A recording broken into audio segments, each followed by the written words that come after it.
আমি আছি আর্জেন্টিনার সবচেয়ে বড় মসজিদের সামনে। একটু পরে জুম্মার নামাজ আপনাদেরকে একটু দেখাতে চাই। আর্জেন্টিনার মসজিদ নিয়ে, নামাজ নিয়ে, ইসলাম নিয়ে, মুসলিম নিয়ে অনেক ধরনের কথা হয়, বাট বাস্তবতা কি?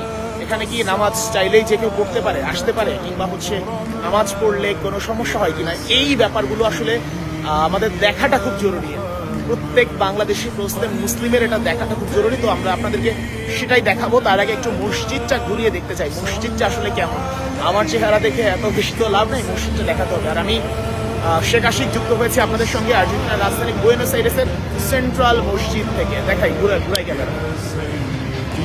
এই হচ্ছে আর্জেন্টিনার সবচেয়ে বড় মসজিদ, সেন্ট্রো কালচারাল ইসলামিকো রে ফাহাদিন আর্জেন্টিনা, দেখতেই পাচ্ছেন। এবং এইখানে আর্জেন্টিনার পতাকা আছে, আর এইখানে আমার ব্যাগ রাখা, ব্যাগে ছোট একটা বাংলাদেশের পতাকা। আমি একটু দেখাই এদেরকে। দেখেন মসজিদের ভেতরে কত চমৎকার সুন্দর মসজিদ।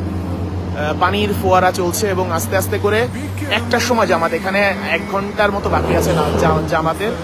সো মানুষজন তো এখনো আসা শুরু করেছে, 2-1 করে আসছে।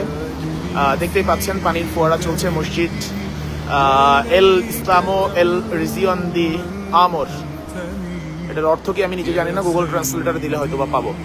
সো আর্জেন্টিনার সবচেয়ে বড় মসজিদ, মানে সেন্ট্রাল মসজিদ, কেন্দ্রীয় মসজিদ। এবং মসজিদের সামনে কত সুন্দর একটা জিনিস আপনারা দেখেন, এই যে এখানে কিন্তু এত নিরাপত্তা বা এমন কিছু প্রয়োজন নাই।